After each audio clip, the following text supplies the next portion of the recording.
मोसाइसिस virus की बहुत बड़ी फैमिली है। कुछ कोरोना वायरस सिर्फ पशुओं में होते हैं, कुछ सिर्फ इंसानों में, और कुछ तो जूनोटिक है, मतलब कि पशुओं से इंसानों को तथा इंसानों से पशुओं को होते हैं। अभी जिस वायरस ने पूरी दुनिया में हाहाकार किया है उसका नाम है कोविड-19।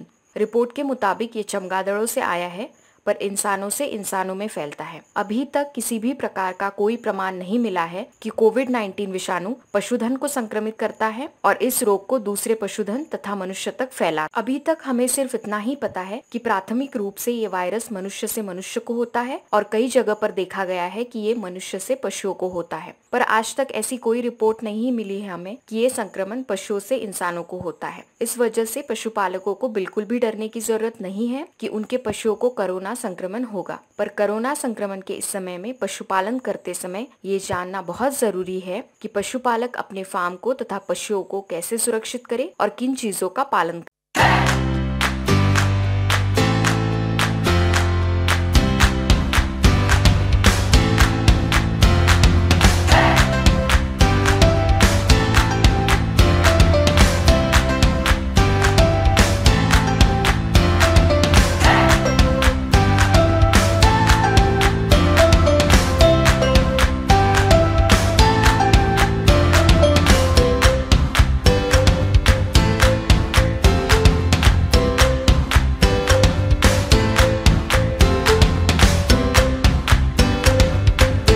तो चलिए हम वीडियो की शुरुआत करते हैं हमारे पहले टॉपिक से। फार्म पर काम कर रहे व्यक्ति जैसे पशुपालक या मजदूर कोरोना के इस समय में किन चीजों का ध्यान रखें। फार्म में बाहरी व्यक्ति के प्रवेश पर रोक लगाएं। फार्म में प्रवेश द्वार पर फूट बाथ रखें। फूट बाथ मतलब कि पानी में निर्जंतुकीकरण के रसायन डाले जाते हैं जैसे पोटेशियम परमैंगनेट, और फार्म पे आने और जाने वाला कोई भी मनुष्य इसमें अपने पैर डुबो के जाता है। ये बाहर से आने वाले संक्रमण को रोकने के लिए किया जाता है। फार्म के प्रवेश द्वार पर सैनिटाइजर या साबुन की व्यवस्था करें ताकि कोई भी व्यक्ति हाथ धोए बिना फार्म में प्रवेश ना करे। आपके फार्म में जो मजदूर काम करते हैं उन्हें इस चीज का पता होना जरूरी है कोरोना संक्रमण के लक्षण तथा इस रोग को फैलाने वाले मार्ग कौन से। फार्म में काम करने वाले मजदूर तथा पशुपालक हर उस चीज का पालन करें जिससे कोरोना के प्रसार को रोक सके, जैसे मुंह पर मास्क लगाए और हाथ को हैंड वॉश से या साबुन से कम 20 सेकेंड तक धोए। अगर आपको छींक आ रही है तो खुले में ना छींके, डिस्पोजेबल टिश्यू पेपर का उपयोग करें या वीडियो में जैसे दिखाया है वैसे कोहनी की ऊपर की तरफ छींके। फार्म में काम करते समय ध्यान रखें 2 व्यक्तियों के बीच कम से कम 1 मीटर की दूरी होनी चाहिए। पशुपालक अपने मजदूरों से तथा अपने घर वालों से डेली उनके स्वास्थ्य के बारे में पूछते रहे, जैसे बुखार आना या खांसी लगना। अगर पशुपालक को खुद को या किसी मजदूर में ऐसे लक्षण दिखाई देते हैं तो फौरन उचित कार्रवाई करें ताकि हम इस रोग के संक्रमण को रोक सकें। कोरोना रोग के लक्षण नहीं है, फिर भी अगर आपको या किसी भी मजदूर को तबीयत ठीक नहीं लग रही है तो छुट्टी ले और आराम करें। समय समय पर हाथ को साफ तथा निर्जंतुक रखने के लिए हैंड सैनिटाइजर का उपयोग करें। कम से कम हर बार 7 से 10 ml हैंड सैनिटाइजर हर 1-2 घंटे के बाद उपयोग में लाएं।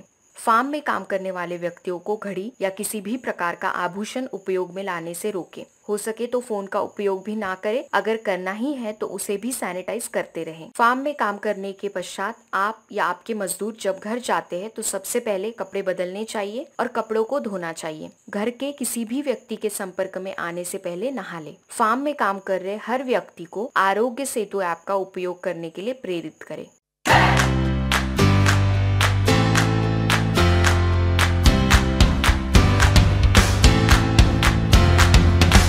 पशुओं के शेड को साफ रखें तथा इस बात का भी ध्यान रखें कि शेड में हवा अच्छे से खेलती रहे। अगर आप पशुओं को बाहर सार्वजनिक जगह पर बांधते हैं तो ऐसा ना करें। पशुओं को शेड में ही बांधें। पशुओं को चराने के लिए ना छोड़ें। पशुओं को संतुलित आहार देना बहुत जरूरी है। संतुलित आहार में अनाज, हरा और सूखा चारा और मिनरल मिक्सचर उचित मात्रा में होना जरूरी है। बाड़े में पानी की उचित सुविधा करें। पशुओं को स्वच्छ और आवश्यक मात्रा में 24 घंटे पानी मिलना उनके स्वास्थ्य के लिए बहुत जरूरी है। इस विषय पर हमने वीडियो बनाया है, उसका लिंक यहाँ पर ऊपर आपको दिख रहा होगा और हम नीचे डिस्क्रिप्शन बॉक्स में भी दे रहे हैं, उसे देखना ना भूलें।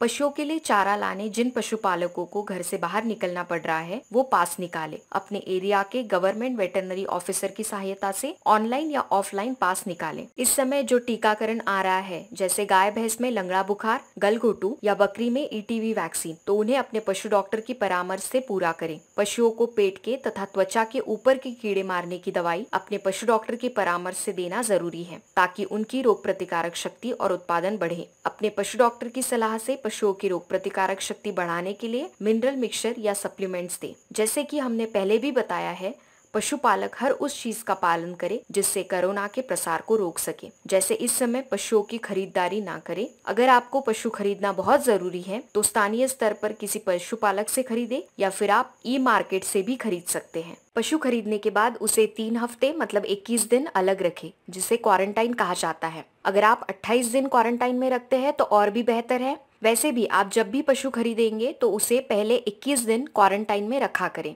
क्वारंटाइन करने के पीछे मुख्य उद्देश्य है, अगर पशु में कोई रोग विकसित हो रहा है तो इन 21 दिनों में हमें उस रोग के लक्षण पशुओं में दिखते हैं। अगर हम खरीदने के बाद तात्काल इस नए जानवर को बाकी पशुओं के साथ डाल देते हैं तो हो सकता है कि बाकी स्वस्थ पशुओं तक ये रोग फैल जाए। इस 21 दिन के पीरियड में उनका निरीक्षण करें, जैसे कि उनका खाद्य और पानी का सेवन, पशुओं का व्यवहार, उनका गोबर तथा हर रोज चेक करते रहे कि पशु किसी रोग के लक्षण तो नहीं दिखा रहा है। नया पशु खरीदने के बाद उन्हें किस प्रकार से क्वारंटाइन करना है, ये अगर आपको जानना है तो हमें कमेंट बॉक्स में पक्का बताएं। हम उस विषय पर आपके लिए वीडियो बनाएंगे। पशु अगर बीमार है तो घर पर ही प्राथमिक उपचार करें या अपने पशु डॉक्टर से फोन पर ही परामर्श लें। आवश्यक पशु सेवा जैसे कृत्रिम गर्भाधान या कठिन प्रसव, ऐसे समय ही पशु डॉक्टर को गौशाला पर या अपने फार्म पर बुलाए और पशु को अस्पताल में ले जाने के लिए टाले।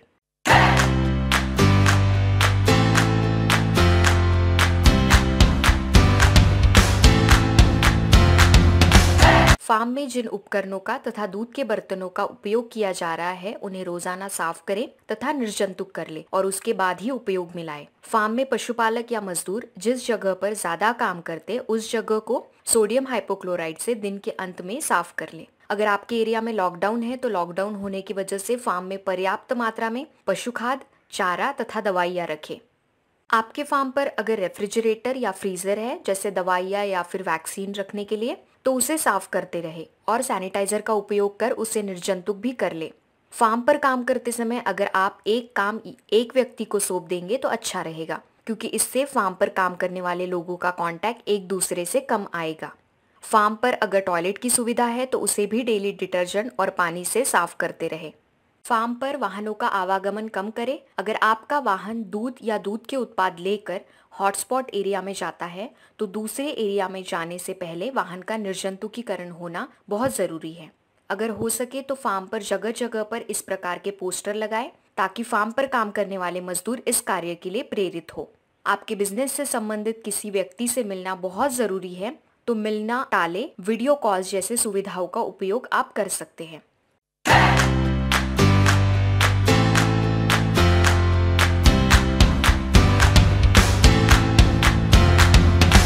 अभी हम सबसे पहले देखेंगे स्वच्छ दूध उत्पादन के लिए हमें किन चीजों का पालन करना पड़ेगा। दूध निकालने के बाद उसे साफ कपड़े से या फिर छन्नी से छान ले। पशुपालक जब दूध बेचने जा रहे हैं या फिर दूध डेयरी में डालने जा रहे हैं तो ग्लव्स का उपयोग करें। ऐसा बिल्कुल भी ना सोचे कि मैंने हाथ साबुन से धोए हैं फिर मुझे ग्लव्स की क्या जरूरत है। अगर आप दूध बेचने जाते हैं तो कंटेनर से दूध निकालने के लिए लंबे बर्तन का उपयोग करें ताकि दूध के कंटेनर को आपका हाथ अंदर से ना लगे। अगर दूध की मात्रा आपके पास ज़्यादा है, ऐसे समय आप वैल्यू एडेड प्रोडक्ट्स जैसे फ्लेवर्ड दूध, घी, छाछ, दही, लस्सी या खोआ भी बना सकते हैं। अगर दूध या छाछ नहीं बेच सके तो उसे बछड़ों को पिलाएं। इस प्रकार के वैल्यू एडेड प्रोडक्ट्स बनाने से पशुपालक की आर्थिक हानि नहीं होगी। तो चलिए अभी हम देखते हैं हाइजीनिक मांस उत्पादन के लिए हमें किन चीज़ों का पालन करना पड़ेगा। बकरी पालन या पोल्ट्री बिजनेस में मांस को जहां पर काटा जा रहा है उस जगह का निर्जंतुकीकरण करें। मांस काटते समय एप्रन, ग्लव्स, मास्क या गमबूट आदि सभी चीजों का उपयोग करें। मांस काटने के लिए जिस चाकू का उपयोग किया जा रहा है उसका निर्जंतुकीकरण करना जरूरी है। उस चाकू को गर्म उबलते हुए पानी में आधा मिनट रखें। मांस काटते समय अगर हाथ को घाव लग जाता है तो उस घाव को खुला ना छोड़े, उसे टाइट बैंडेज लगाएं। दूध या मांस के बिजनेस में हमें और कुछ महत्वपूर्ण चीजों पर भी ध्यान रखना होगा। दूध, मांस या अंडों की ऑर्डर ऑनलाइन या फोन पर ले। जब भी आप दूध, मांस या अंडों की होम डिलीवरी करने चाहते हैं तो ग्राहक के घर के दरवाजे की बेल तथा कुंडी को हाथ ना लगाएं। कॉन्टैक्टलेस मतलब कि संपर्क रहित डिलीवरी करें। फार्म में या आपके रोजमर्रा के काम के दौरान पैसों की लेन देन ऑनलाइन ही करें। नगद भुगतान करना टालें। इन दिनों में एक अफवाह बहुत सुनने को मिली है। ब्रॉयलर मतलब चिकन खाने से कोरोना संक्रमण होता है। इन अफवाहों के चलते लोगों ने चिकन खाना बंद कर दिया। पशु से आने वाले सभी उत्पाद जैसे दूध, मांस तथा अंडे मनुष्य सेवन के लिए सुरक्षित है। इन उत्पादों के सेवन से मनुष्य को कोरोना हुआ है ऐसा रिपोर्ट पूरी दुनिया में आपको कहीं पर भी नहीं मिलेगा। इस कारण निश्चित होकर स्वच्छता के साथ तथा खाना पकाने की भारतीय पद्धति के साथ इन उत्पादों का सेवन करें और अपनी रोग प्रतिकारक शक्ति बढ़ाकर अपने आप को तथा अपने परिवार को कोरोना से लड़ने में सक्षम करें। हम आशा करते हैं आप सभी को ये विषय समझ में आया है। कमेंट बॉक्स में हमें बताना बिल्कुल भी ना भूले। हमारी यूट्यूब चैनल वेटरनरी फार्मासूत्रा को सब्सक्राइब करना ना भूले और लाइक भी जरूर कीजिए। इस चैनल का मुख्य उद्देश्य है एजुकेटिंग पशुपालक मतलब पशुपालकों को शिक्षित करना। इस चैनल पे हम हर हफ्ते आते हैं पशुपालन से संबंधित एक विषय के साथ। आप और आपके पशु स्वस्थ रहे। आपका दिन शुभ हो। धन्यवाद।